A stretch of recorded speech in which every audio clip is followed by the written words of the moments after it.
Hearthstone player number 9040 coming at you with another Battlegrounds replay. This time, we're gonna do the Exodia combo on Greybell. Wow, it's so exciting. Hi, I'm gonna keep the K-pop in here because I feel like it. And also, I'm just gonna voice over record and not doing else. God, I can't talk anyway, so this is gonna be terrible, but here goes nothing. So, sadly, we're starting the game on the middle of 8 gold, turn 6. Because NVIDIA Shadow Play only records up to the last 20 minutes. And so, we're just gonna miss the beginning of each game. I have so many recordings, we're just missing the beginning of each game. It's not ideal. But let's see. I can commentate on what I've done. So, my quest is the Smoking Gun. I have to summon 14 minions. I picked Greybell because I'm a free-to-play, and it was between Greybell and the Lich King. Lich King has no armor, Greybell has 7 armor. The hero with more armor gets easier quests, which means you win faster, which means you win. So, let's see. I think Deflecto, because Deflecto is better than like almost any 4-drop here. In terms of tempo, I can put that Naga Sea Commander's Spellcraft card on it, and it's a 6/5. The other one goes on the Lava Lurker for permanent stats, yeah? So, what am I trying to do this game? I pick Greybell, no beasts. The only minions that resummon in this lobby are mechs, and specifically Omega Buster and Replicating Menace would be really good here. And I took the Smoking Gun because it has natural synergy. Greybell's already buffing respawn minions, and Smoking Gun wants as many minions as possible. So, let's see. I picked up Scallywag early on because I had to. Like, my shots early were terrible, but somehow I made it work. So, the Smoking Gun should come up this turn. It was at 11 out of 14. I bought the Deflecto, it goes at 12. If I summon 2 minions off of Micro Mummy and Scallywag, it goes at 14.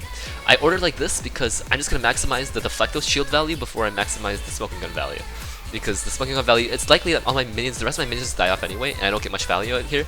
Him hitting Scallywag here is perfect for me, because that just means I get Smoking Gun 1 attack earlier. And so it comes up here like his juggler is just helping me, but look at how strong he is. He did not level the 4, as I checked right there. He has 3 Divine Shields, Soul Juggler, and he just finished his Tiny Henchman this turn, so he got 9/9 on 2 of his Divine Shields, and I think that's Soul Juggler. So this is a good loss. I don't take any damage. And he's kind of like a better version of me. His hero power, the Frost Wolves, gives all his minions +1 attack permanently. Meanwhile, mine is just a static +5 attack. But the benefit to me, though, is that I don't have to keep my minions that get buffed. I can keep swapping them out, so I can be very flexible with my comps. So I'm gonna roll here. I really need something strong. I have 2 pairs, and Jesus Christ, this shop is actually ridiculous. So here I consider if I want to go for a 6. If I go for a 6, I go for a Mega Buster, which is really good. I also have a Scallywag on the board, so Eliza is also really good out for me.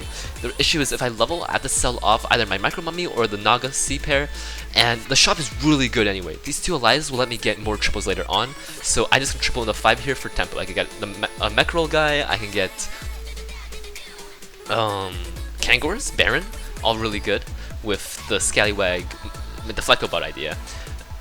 So Critter Wrangler, it'll give me +4/+4, it'll scale me a little bit. Especially since those stats will be going on minions that matter, such as the Deflectobot. That +2/+2 will be better than going for elementals in this lobby, which I don't think is right, even with because I have a Smoking Gun and I have Sprouted out. Those things do not want me to go elementals, big elementals from here.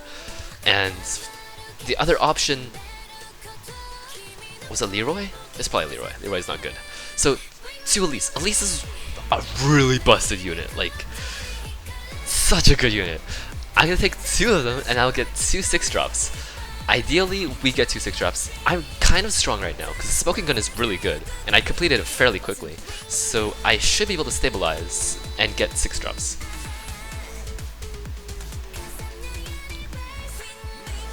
And he's really weak, so we're good here. That was an amazing hit as well. And look at that Scallywag. 7 attack. Absolutely disgusting. And attacks twice. It's almost like having a sewer rat. Honestly, I don't miss beasts that much. The only good beasts, because they removed a lot of good ones. Like Infested Wolf, I know that was a long time ago, but that's gone. What else? Alley Cats is still in. I don't remember, but like it only being Savannah High main in Rat Pack and Sudowoodo makes it not that amazing because those units are hard to scale, right? They don't have divine shields, they're low utility, and the only thing I get off of them is this big smoking gun sprouted up. So I fight a dead guy here, which is so lucky because I'm gonna be rolling. I mean, this is my weak turn. This is the best time to fight a dead guy. I take the opportunity to level, and Hogger, replicating menace, that'll be so good. Deflecto bot, that'll be so good for me right now. But I really need a roll for Eliza. That mech roll is so tempting because that mech roll will give me 11 attack right now with the smoking gun, and my divine shields, like it just extracts a lot of value of that smoking gun. In Splade Aspire terminology, I'm dumping attack, right? Dumping strength. I have 2 shields on the board right now, so it's like 3 11 attack minions. That's 3 extra minions I get on my opponents. But I have to sell a lot for that, don't I? The Lava Lurker, the Spell Critter, Wrangler, those 2 will have to go, and then probably the Scallywag. The Scallywag is one of my outs right now. If I get Eliza with it pops off. I can go with Exodia combo from here, or I can go Omega Buster Exodia.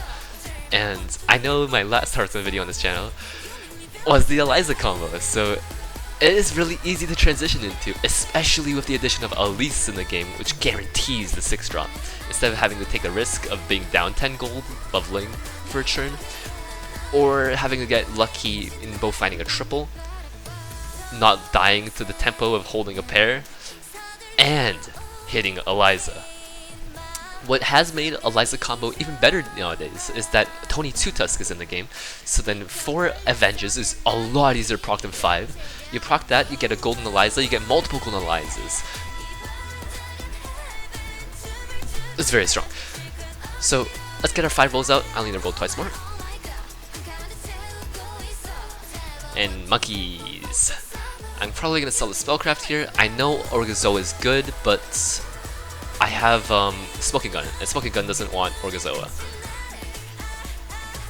The scaling from Critter Wrangler is also really slow. So here's Tier Master Theotar. Tier Master Theotar is low-key nuts with Elizas, because you roll 5 times, you buy 2 monkeys. Those monkeys, they only cost 1 gold each, and then they give you +6/+6 each, so that's +12/+12. You roll a bunch of times, you pick up all the neutrals you see. And then there's also that new Tortolan creature that says if you lost last combat, gain 5 gold when you sell it. So that really like extends Team Master Theotar. Again, this is a mech lobby though. And I have the Smoking Gun. Team Master Theotar just has less potential. And oh my god, 2 Baron Rivenairs. At this point, it's plausible to ditch Theotar here, because I have 2 Barons. I already have Eliza Scally. That's gonna be just 1 Baron Rivendair away from getting like insane stats off of the multiple Scallywags, multiple Eliza procs. In addition,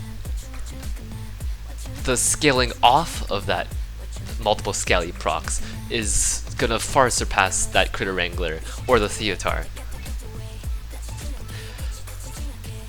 Now, in this position, I'm only 1 triple Baron off of getting another 6-drop, maybe another Eliza, maybe an Uther, something very useful. 6-drops are just really good for me here in this position. Omega Buster. The Amethysts are terrible, but we ignore those. Just never hit them, right? So this opponent is fairly strong. His Ritual Dagger gave him a lot of tempo, which makes sense on Ticketus. Those ice blocks will keep you in, and it gives you a lot of time to find direction. Look how crazy that Scallywag is, by the way. 2 9 attack spawns. If they miss, they still have taunt, and then it procs the Eliza a bunch of times. So I did freeze that Baron there, if you noticed.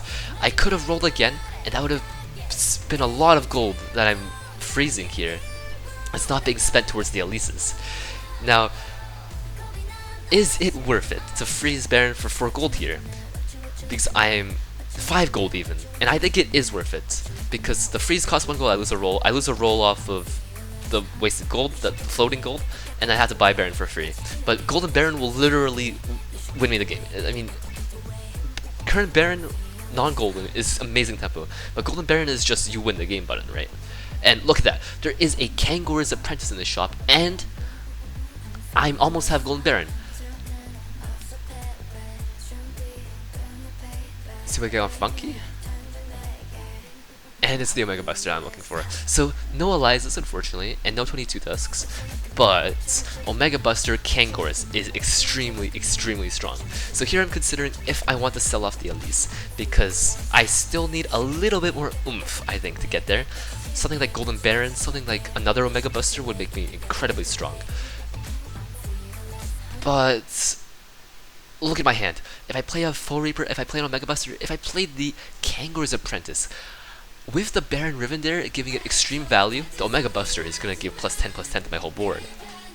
Not to mention the Sprouted Out gives the spawns taunts, which is just like, it's going to save my fragile minions like Full Reaper or Eliza. The Kangors will summon Micro Mummies right now, but that's fine because I have Smoking Gun Sprouted Out, which means the resummoned Micro Mummies from Kangor still have Reborn, which gives it a lot of stats. Here I decided to play Full Reaper and Omega Buster. Full Reaper here because it's still fairly early, it's like turn 10, turn 11. That Full Reaper with +5 attack, plus the 2 procs of Eliza off the Scallywag gives it 15 attack, which is reasonable, but with the Omega Buster going up to 25 attack, it's very strong. And playing Kangors here is a little risky, mainly because I don't know if I'm going Exodia Scallywag or Exodia Mech yet. If I play the Kangors and I suddenly lean Exodia Scallywag, I have to sell it off and I won't be able to pivot back into Exodia Mech. Meanwhile, I can get value right now off of the Full Reaper. So this fight, man, I feel bad for the Cookie. Cookie, unfortunately, just playing a tempo game. Sticker Snacks, I don't really love that quest. It's not as high tempo or as high potential as some of the other quests. But maybe if it's the easiest to complete, it is something I go for once in a while. And then it can have okay value with Golden Battle Cries as well. So here, I really want to level. I'm really, really strong, and there's not much on tier 5 I can find that helps me here. Baron Rivendare and Kangors are what you'd be looking for, as well as the Tunnel Blaster, which will kill off your entire board and let Kangors spawn a bunch of Omega Busters. So here, I'm trying to assemble either Kangors Exodia, Kangors Mech Exodia with the Omega Busters, buffing a bunch of spawned Omega Busters, and I also have a Deflectobot on the board, which means that Kangors can spawn both Deflectobot and Omega Buster. So then when all is said and done, you get a full board of Deflecto, Omega Buster, Deflecto, Omega Buster, and so then your Deflectos can reset many times, and they're big Deflectos, because you proc Omega Buster a bunch of time on them. Though, because Death Rattles happen left to right, so if you put Kangors in front of an Omega Buster, it will resummon the Omega Busters that are dying to its right, because those have already died, and then Kangors' Death Rattle triggers, summoning Deflecto Omega Busters, and then the Omega Busters to the right of Kangors. They proc and give the summoned Deflectos and Omega Busters all of the stats, and fortunately, Baron has 7 health, which lives 2 Tunnel Blaster activations from having double Death Rattles on the Omega Buster, or sorry, on the Tunnel Blaster. So here, what am I deciding? I'm playing against mechs, and I'm deciding whether or not I want to change my board. But Full Reaper is excellent against mechs anyway, because even has low attack, it can pop off shields, so it's a lot of hits in one. The Scallywag Eliza combo, I don't have anything to like replace it with if I sell it, so it's pretty good to sit here. And I'm still pretty strong. Okay, so he's really been scaling his 3-drops here. That, like, look at this! +5 attack, plus the Sprouted Out stats, twice proccing on the Baron Rivendare. That Scallywag destroys his entire strategy. And from here on out, he has one chance to snipe my Baron Rivendare, and he does, but it just doesn't matter. Look at how much value this Omega Buster, undoubled, is going to get with the Smoking Gun Sprouted Out. They're all taunted, they're all 8 attack, they kill off all of his fragile Deflectobot minions. That Leroy is not happy killing off a 1/1 token buffed to 9/3. So we're in a great spot here. Ozmat fighting Guff. Ozmat with 8 triples, tier 6, 5 Naga. That's really scary, because Nagas can scale like crazy if you let them. especially since nobody's contesting them. This is less so of a thing in Hearthstone Battlegrounds than it is in other video games, but nobody picking up Naga 6 drops like Athesa or Orgazoa means you can get a lot of spellcraft activations proccing. So I finally find the Tunnel Blaster, and at this point, I also find a Tony Two Tusk. So I could still lean either Eliza or Exodia mech. And it's not an easy decision, for sure. Tony Two Tusk is practically guaranteed to activate, and I'm against a Get guy, because of the taunted Micro Mummy and the Scallywag proccing 3 deaths. So I'm guaranteed to go to Eliza. The thing is, I actually have the full Exodia combo for mech here right now. Tunnel Blaster, Kangor, Omega Buster, even Deflectobot, which isn't a necessary part of the combo, but it makes it even stronger, and Baron Rivendare. The Tunnel Blaster only deals 6 to each minion, so then what I'm concerned about is that Zap Slywig counters my Baron Rivendare, because the Smoking Gun keeps it still at the lowest attack minion. But so I choose to roll away from this Tony Two Tusk here, because the Mech Exodia has just much higher of a ceiling than the Scallywag Exodia. Scallywag Exodia only hits up to maybe like 3, 4, 80s in your Kangor, or sorry, in your Khadgar, Baron, Eliza, which are the leftover minions after your Scallywags die. Maybe you can include a Full Reaper in there as well. Meanwhile, the Mech Exodia includes multiple resetting Deflectobots and more stat scaling in summoned Omega Busters. So I find another Baron. I find Baron 3 here, which is amazing. And that Baron 3 will let me hopefully find another Omega Buster, or even better, an Uther, because Uther would make it so that my Baron Rivendare can't get sniped by Zap Slywig. If it doesn't get sniped, then I'm guaranteed to have the Exodia combo activate and summon all my Omega Busters and Deflectobots. That's why I would prioritize Uther over another Omega Buster here, because another Omega Buster, while it will give more stats with the initial Tunnel Blaster explosion, it doesn't summon any more minions from the Kangor's Apprentice, because Baron Rivendare triggers Death Rattles 3 times, and Kangor's Apprentice summons 2 minions. So it summons 6 minions in total. The last minion slot is for the triple Baron. Therefore, a second Omega Buster only gives the initial kill Death Rattle of 3 times from Baron, +5/+5. So it's only +15/+15. So I do get the Omega Buster, but I'd rather have the protection against losing to a Zap Slywig that an Uther Lightbringer will offer here. So at this point, I'm free to sell off the Eliza combo pieces, because I'm definitely going Mech Exodia from here. You don't have to have both. That's unnecessary. I can also sell off the Micro Mummy here. Why? I want the Tunnel Blaster to die so that it kills off my entire board, and that way Kangor's Apprentice summons 6 mechs for me. And that would be 3 Deflectobots and 3 Omega Busters in alternating order. So I'm looking for a last minion to slot in here, something such as a second Kangor, just for insurance.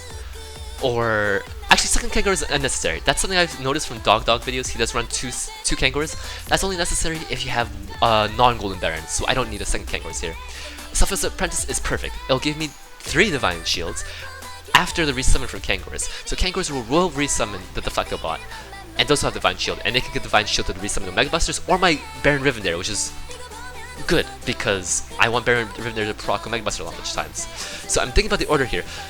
Kangor's Apprentice should be in front of the Omega Busters, and the Tunnel Blaster should also be in front of the Deflectobot, because I want all these minions to die. I don't really care about extracting value from the Deflectobot. If I give him time to set something up, that could be risky for me, such as a Cleave, say the Wildfire Elemental, or since he's Nagas, I guess he could have a really buffed Full Reaper and cleave me really badly. I don't want to greed that and risk the Kangor's Apprentice dying first. So, look at his insane stats. It's a 300-300. The combo pops off. Let's see what happens.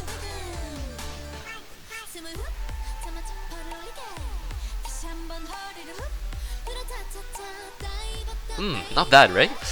These 40-40 Divine Shields will take down a 200 health minion in 5 hits, and I have 6 total of these hits, not to mention the resetting from the Deflectobots, and the stat buffing of the Omega Busters, and the potential cleanup that the mech tokens offer me.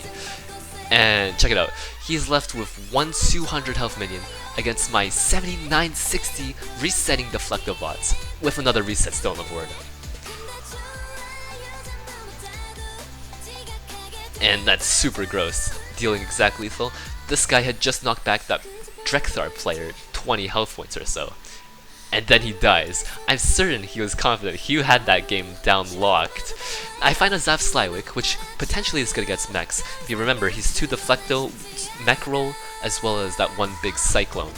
But that doesn't matter for Zap, Zap doesn't want it.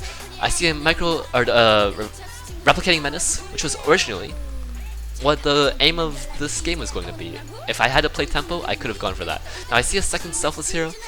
I do not need a golden Selfless here. It's unnecessary. The only reason to pick this up is if I find an Uther, I can replace that Uther with a Selfless. But I'd rather just have the 3 extra rolls towards an Uther, because if I play an Uther, I can just let it die to the Tunnel Blaster and I'm still okay. Those Divine Shields aren't necessary, because they land on Omega Busters, which I want to die anyway because they reset my Deflecto bots. The Divine Shields on Omega Busters, well, good, for sure, because they give me another 40 attack, 41 stats in a minion, basically. My Deflectos will be attacking first with the ordering that I've set my mechs up in, and then I want the Omega Busters to reset those Deflectos, especially if, say, he hits in a Deflecto. These Deflectos are practically mech rolls at this point of how much the Omega Busters would reset them. So this is pretty much perfect Exodia. Dog has a slightly more perfect version with a Golden Tunnel Blaster, which will pop a few more shields, or maybe kill off some more tech minions, for example. Maybe kill off your opponent's Barons. But the issue is I'd have to buff up my Baron to live past a Golden Tunnel Blaster. And then I'd also have to buff the Kangor's Apprentices maybe, so that they don't get sniped by Zap. It's very expensive, gold-wise and time-wise in terms of the game. And this is a really, really solid baseline Exodia combo that I got really fast, you can see in this game. I just had a mess of minions with a lot of outs that I could have pivoted to with the Scallywag Exodia and now the Specs Exodia. And yeah, it'll just decimate my opponent's board, who is, to give him some credit, fairly strong. His Tiny Henchman will give him strength throughout like the entirety of the game. His Frostwolves, Lead the Frostwolves, will give him meta scaling throughout the entirety of the game. So he can just be strong from the moment he gets to tier 3 and getting those Divine Shield minions. If you see, he stayed tier 3 at 9 gold, which means he got a lot of time to just not be weak and continually increase his stats on Divine Shield minions and live all the way to 2nd place.